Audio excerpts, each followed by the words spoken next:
इस गांव के सरकारी स्कूलों ने खूब नाम कमाया है। यहाँ के प्रतिभाशाली बच्चे हर साल कुछ न कुछ इतना बेहतर करते हैं कि ये गांव हमेशा सुर्खियों में रहता आया है। गांव के लोगों का प्राइवेट स्कूलों से मोह भंग है, जिसकी वजह से हर साल ग्रामीण 2 करोड़ से ज्यादा बचाते हैं। गांव के लोग शांति प्रिय हैं और केस मुकदमों से उनका दूर दूर तक कोई लेना देना नहीं। सब मिलजुल कर आगे बढ़ रहे हैं और ये गांव कामयाबी के पथ पर तेजी से कदम बढ़ा रहा है। आइए आज हम आपको रूबरू करा रहे हैं नागौर जिले के जारोड़ा गांव से।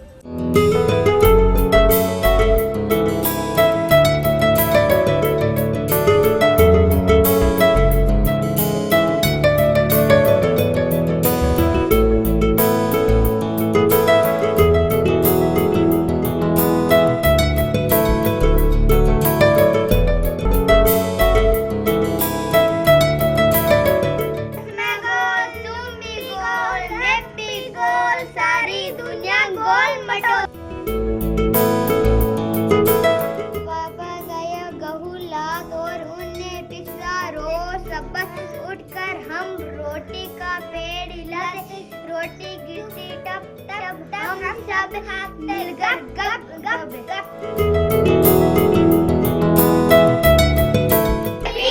G for gun, G for gun, H for hand, O for hand, B for band, T for band, Q for cow, Q for cow। आज छुट्टी भले ही हो, लेकिन जारोड़ा गांव के एक छोटे से स्कूल में क्लास चल रही है।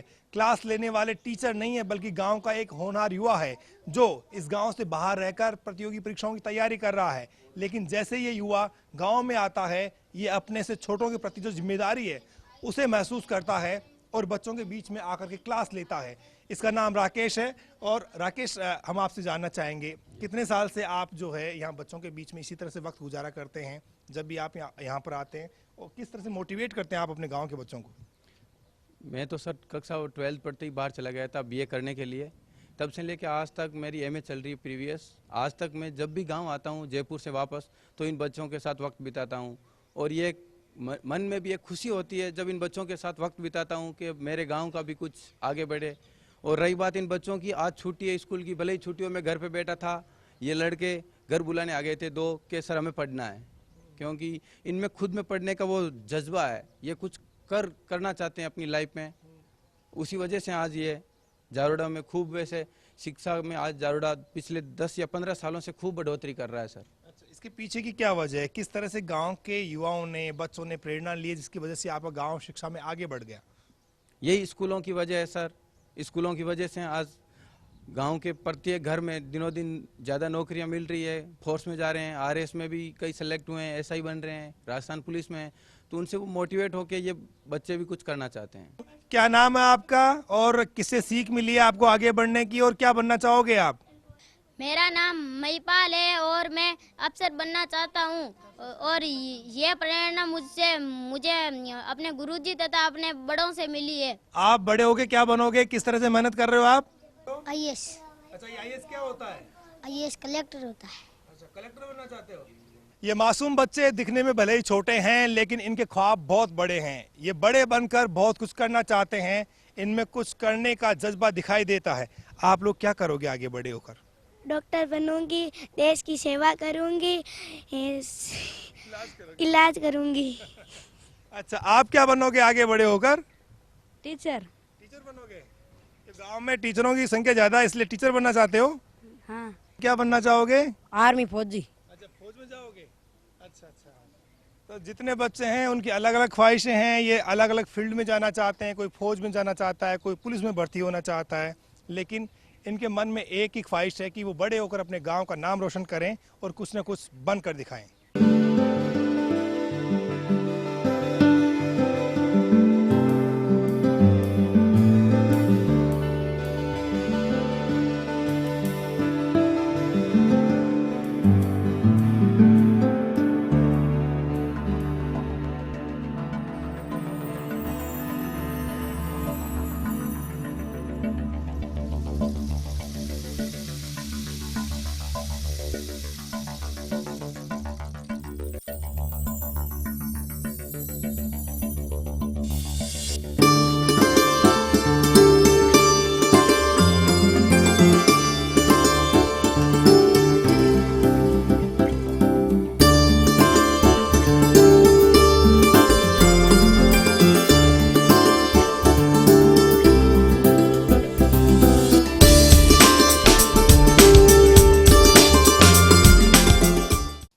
10-15 सालों में जारोड़ा गांव ने शिक्षा के क्षेत्र में आमूल चूल बदलाव को देखा है। शिक्षा यहां पर क्रांति बन गई है और हर बच्चा चाहता है कि उसका भी नाम मेरिट सूची में हो। ये स्कूल मेरिट देने वाले होनहार विद्यार्थियों में शुमार हो रहा है और नागौर जिले में अव्वल बन गया है।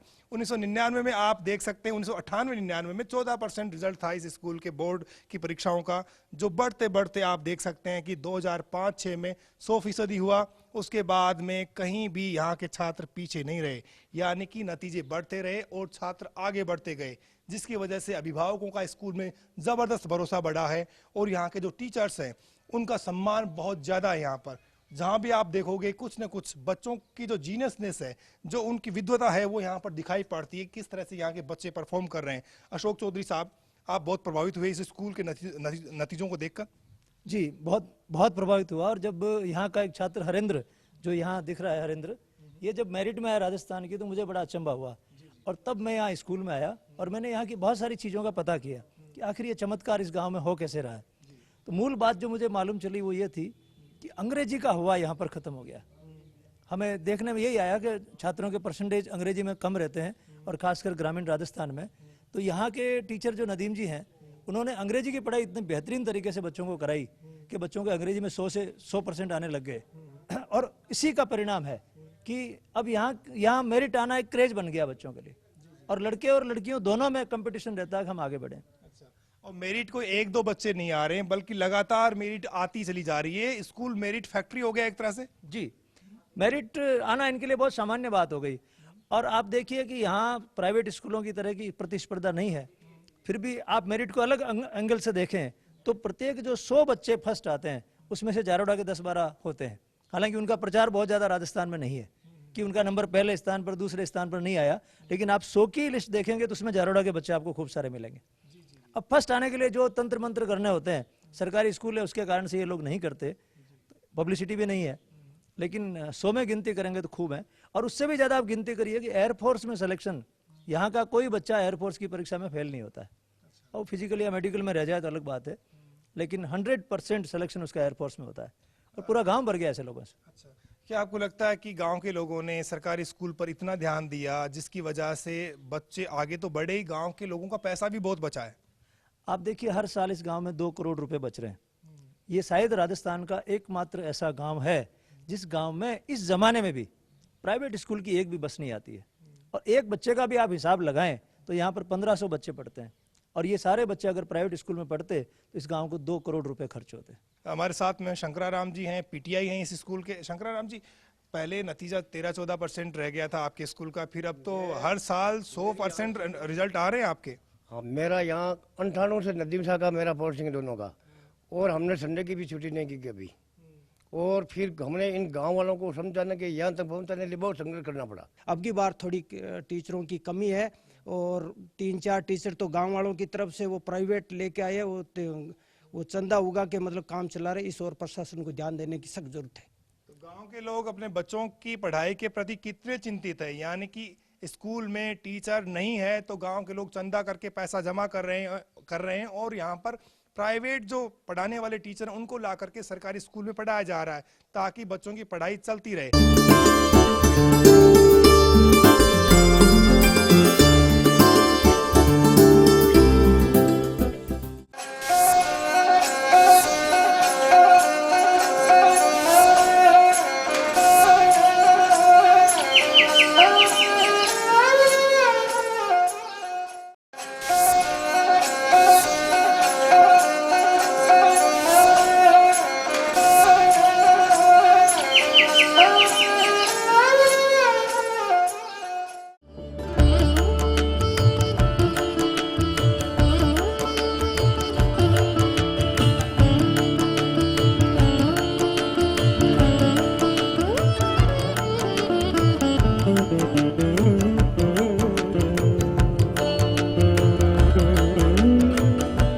पिछले 10 साल में जारोड़ा गांव की आबो हवाई बदल गई है। गांव के युवाओं ने विकास के पथ पर तेजी से कदम बढ़ाए हैं। बहुत सारे युवा सरकारी नौकरियों में गए हैं। इसके अलावा कुरीतियों का दामन गांव के लोगों ने छोड़ दिया है। शराब यहां बंद सी हो गई है और लोग गुटखा नहीं खाते हैं। गांव के लोगों की सोच है कि सब मिलजुल करके आगे बढ़ें, पुलिस में मुकदमे दर्ज नहीं हो रहे हैं। मेरे साथ में अशोक चौधरी हैं जो अभिनव राजस्थान की मुहिम चलाते हैं प्रदेश भर में। इन्हीं गांव के आसपास के रहने वाले हैं। इस गांव में भी इनका लगातार आना जाना रहता है। अशोक जी, कितना बदलाव आपने महसूस किया पिछले एक दशक में? क्या ये गांव पूरी तरह से बदल गया? हाँ, पूरी तरह से तो नहीं, लेकिन कह सकता हूँ कि 80-90% गाँव में बदलाव आया है। पहले भी मैंने इस गांव को देखा है, हमारी रिश्तेदारियाँ वगैरह आसपास में है, लेकिन अब जब से इस स्कूल में परिवर्तन हुआ है और स्कूल के जो पढ़े लिखे युवा गांव में आए हैं तो उन्होंने गांव की सोच को बदला है। गांव में डीजे पर प्रतिबंध है, गांव के लोग शादी ब्याह में डीजे नहीं बजाते हैं। इसके पीछे क्या तर्क दिए जा सकते हैं? क्योंकि युवा पीढ़ी तो आजकल जहां भी डीजे दिखता है उनके कदम थिरकने लग जाते हैं। तो ये आप लोगों ने क्यों बंद कराया यहाँ? गांव के लोगों को लगा कि इससे पैसे की नाहक बर्बादी है और डीजे की ही समस्या नहीं है। डीजे से प्रदूषण हो रहा है, उनसे गायों की तबीयत खराब हो रही है, छोटे बच्चों की तबीयत खराब हो रही है और साथ साथ में इसके साथ युवा कभी नशा भी करके नाचते थे। इन सब बातों पर जब गांव के लोगों ने विचार किया तो पूरे गांव ने, 36 कौम ने एक साथ डिसीजन लेके इस बीमारी से छुटकारा पाने का निर्णय किया। पहले जब देखते थे छोटी सी बात को लेकर के लड़ाई हो जाती थी, पुलिस में जाकर के मुकदमा दर्ज करा देते थे, तो अब आपकी सोच कैसे बदली? आज अशोक दिन पर में वही बात, पढ़े लिखे नहीं थी, पहले अनपढ़ लोग थे और आजकल पढ़े लिखे उनके मतलब सब पढ़े लिखा को प्रकोप और कोई नहीं। मैं तो बेड़ा है पहली अड़जड़ाई पर वह लाली पीढ़िया को सुधार ये सब लड़ाई झगड़ा हमारे गांव में कुछ नहीं, ये लाला लोगों ने मेट दिया। मैं तो बेड़ा ही लड़ता पहली, अभी आज और पढ़े लिखा कोई कारण और कोई।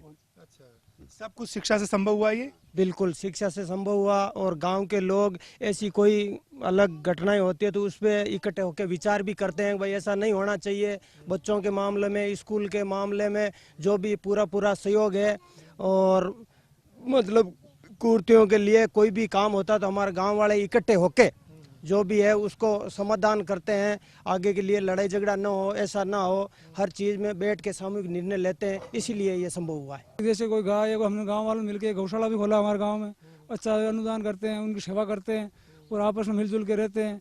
अगर मिलजुल के रहेंगे तो सब कुछ होगा, नहीं तो कुछ नहीं होने वाला। आदमी की सोच बढ़ गई, पहले अनपढ़ थे तो इनकी सोच बड़ी नहीं थी, अनपढ़ के हिसाब से लड़ाई झगड़े होते थे।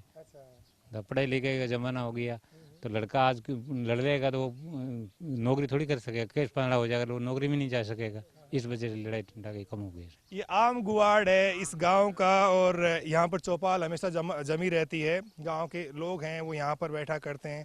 जब भी कोई छोटा मोटा विवाद होता है तो यहीं पर आपसी समझाइश से उसे निपटा लिया जाता है और पुलिस तक मामले जाते नहीं हैं और लोगों में जो भाईचारा है, जो सौहार्द है, वो हमेशा बना रहता है। बहुत लंबा संघर्ष किया, पुरानी पीढ़ी इस पर ज़्यादा ध्यान नहीं दे पाई, लेकिन जो नई पीढ़ी थी उसने इस बदलाव को महसूस किया और कदम से कदम मिलाकर साथ चलना सीखा।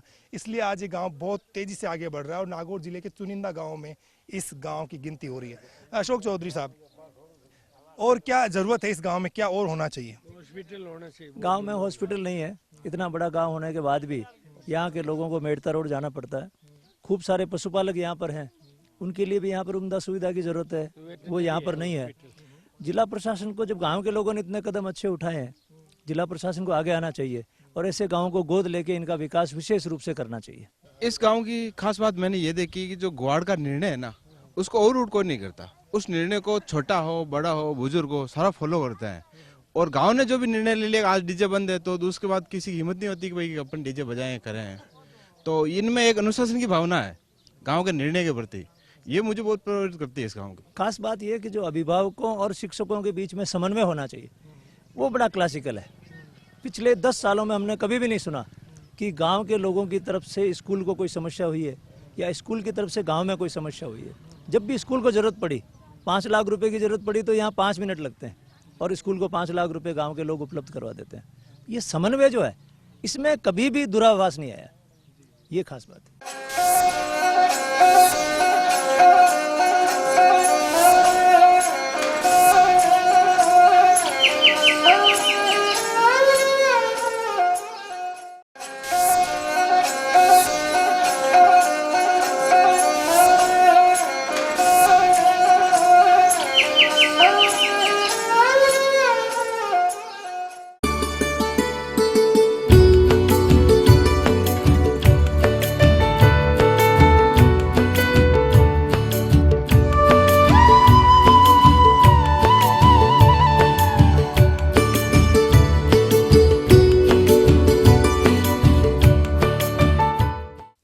गांव की गौशाला का प्रबंधन चौंका देने वाला है। गायें यहाँ पर कभी बीमार नहीं पड़ती, चारे पानी का कभी गौशाला में अभाव नहीं रहता। मेरे साथ में कालूराम हैं जो बरसों से इस गौशाला को संभालते हैं। कालूराम जी, किस तरह से आप गायों को चराते हैं, किस तरह से लोग गायों के लिए सहयोग करते हैं आपके यहाँ? मतलब करते सर, चारा मीटर सहयोग करते हैं गाँव का, कोई बात की कमी नहीं है सर। हाँ। अच्छा, हर घर से आपके यहाँ पर चारा भी आता होगा, सब कुछ आता होगा गायों के लिए?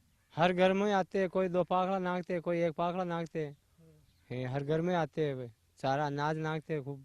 अच्छा, गायों के लिए कभी चारे पानी कमी नहीं रही आज तक आपकी गौशाला में? मोकले कोई कमी नहीं है सा, मोकले सारो 12 महीने सारो पीड़ो साहब भी, कोई कमी नहीं। तो जो गौशालाएं सरकारी सिस्टम के तहत चलती हैं वहाँ पर हजारों लाखों करोड़ों रुपया खर्च होता है, इसके बावजूद चारे पानी का अकाल हमेशा वहाँ पर बना रहता है। गायें मर जाती हैं भूख और प्यास के मारे। लेकिन ऐसी गौशाला जहाँ पर सरकार की कोई दखल नहीं है, सरकार का कोई अनुदान जहाँ नहीं मिलता हो, वहाँ पर गायें कभी भी चारे पानी की कमी का उन्हें सामना नहीं करना पड़ा।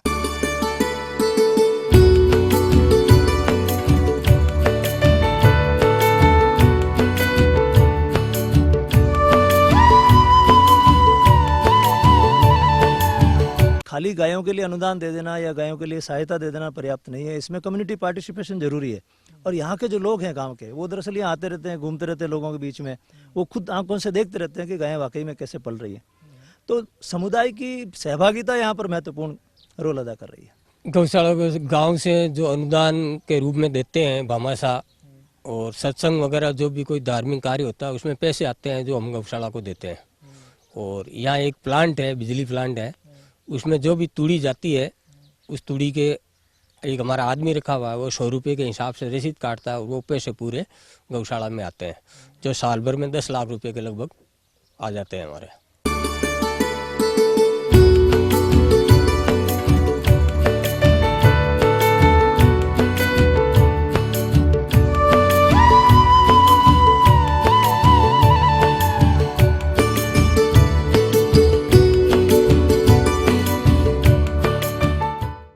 गांव के लोग धर्मपरायण हैं, आस्थावान हैं और परोपकार की भावना वाले हैं। इसलिए ये लोग खुद का ही ध्यान नहीं रखते बल्कि पशु पक्षियों का भी पूरा ख्याल रखते हैं। इसकी बानगी इस महादेव जी के चबूतरे को देखकर आप लगा सकते हैं। गांव में कोई दर्जन भर ऐसे चबूतरे हैं जहां पर पक्षियों को रोज सुबह दाना डाला जाता है। काफी साल हुआ मैं नाका सा गाया नहीं दा चारों नाका, कबूड़ा नहीं नाका, तालाब में नाका, सभी नाके पूरा गांव का 20-25 सालों नाके सा। तेज तो मनेगा, कबूड़ा दान है कहाँ रहे मंगा में साइती रहती है। नागौर जिले के जारोड़ा गांव से आओ गांव चले में बस आज इतना ही। अगले रविवार आपको नागौर जिले के ही इनाना गांव से कराएंगे रूबरू। तब तक के लिए कैमरा पर्सन भवानी के साथ बाबूलाल धायल को दीजिए अनुमति। नमस्कार।